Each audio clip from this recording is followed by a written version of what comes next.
Hello, I'm Ninja Greg, and you're watching The Ninja Greg Show.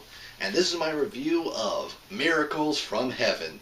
Funny story, I actually didn't intend to watch this one because, well, just watching the trailer alone, I knew immediately how this was going to play out. Sorta. I'll explain a little bit more as I go on, but what's it about? Well, it's about the real-life story of Anna Beam, a young girl who develops a rare digestive disease, and after a nearly fatal accident where she falls inside of a tree, not off a tree, inside of a tree, she wakes up from it, recovers from that accident, and she's totally fine. No trace of the disease, nothing negative going on whatsoever. Okay, so what are some of the positives with this movie? Well, its biggest one is there's a lot of heart and emotion in this. I mean, you really feel for the Beam family as you're there with them in their highs and in their lows. Every emotion that's meant to be felt, you feel. You feel happy when you see the family being happy and having fun. You feel concerned when they're concerned. There are some legit funny moments with Anna's doctor. And there's even a point where Anna just completely hits rock bottom and she's all in a mood like, life sucks. And I just wanted to give this girl a hug. But then, of course, everything gets better when, by a pleasant surprise, her family comes over and cheers her up. And you just can't help but smile when you see something like that. And while the situation clearly affects the whole family, it's the mom who's hurting the most. Her faith in God gets shaken up a little bit, and you just wish that there was something you can do, but you can't do anything because it's a movie. And remember, this is called Miracles, plural. Miracles from Heaven. While the biggest one is her disease getting totally wiped out after she nearly bites it, at the end you do see several smaller miracles along the way. Like, Anna sits out of gym class once and a boy volunteers to sit out and just sit by her and keep her company so she doesn't have to be alone.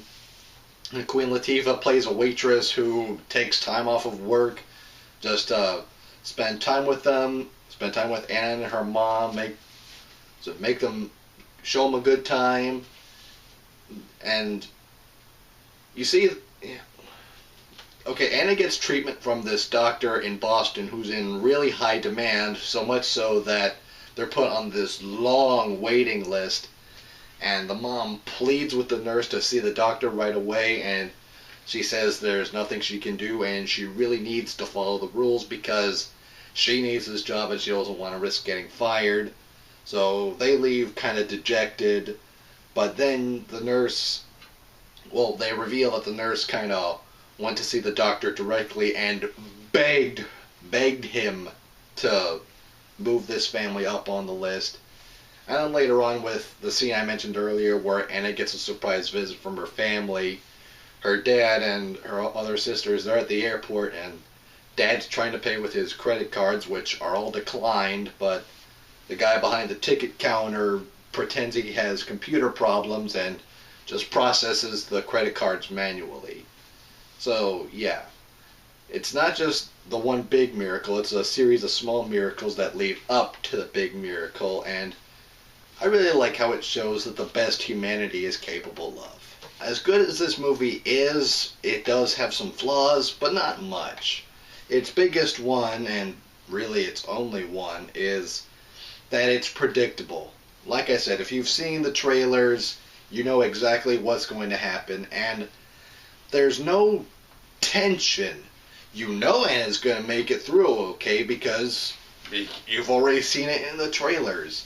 And yet the movie insists on having you go through the whole song and dance with the whole range of emotions that this kind of situation can create. And God allow something like this to happen? Why did this have to happen to me?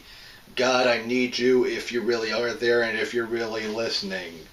A miracle happened? What? How? Why?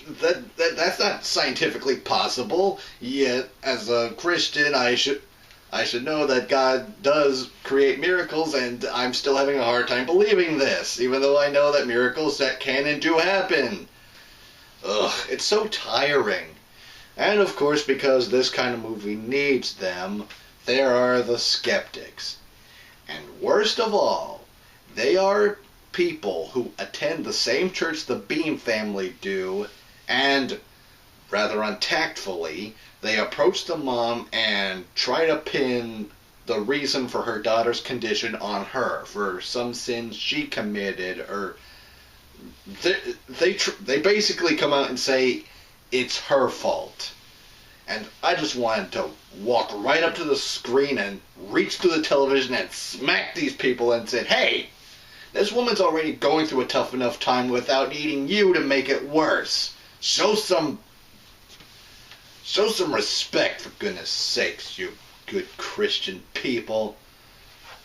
It's people like that give Christians a bad name, let me tell you.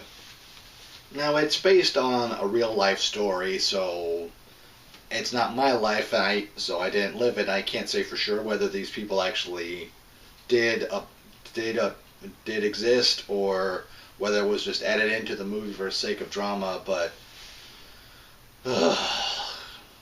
enough said. And of course, this movie has, well, with this kind of movie, you get a "Where Are They Now" segment during the end credits. I'm not knocking that, I just kind of saw it coming a mile away. So that's Miracles from Heaven. It's okay. It's not bad, but it's not quite good enough where I strongly recommend it. And if you're a Christian, or if you're somebody who just wants a movie that's got a lot of good heart and emotion put into it, I say go for it. But if you're a Christian and you want something to show to your non-believer friends to prove the existence of God or miracles or what have you, I can honestly recommend much better ones that do that job 10 times better than this movie did. Offhand, I can't think of any right now, but I know I have seen them. But yeah, it's not bad, it's okay. I mean, it's harmless, it's good enough. Anyways, I'm Ninja Greg. You've been watching The Ninja Greg Show. Don't forget to like and subscribe. I'll see you next time.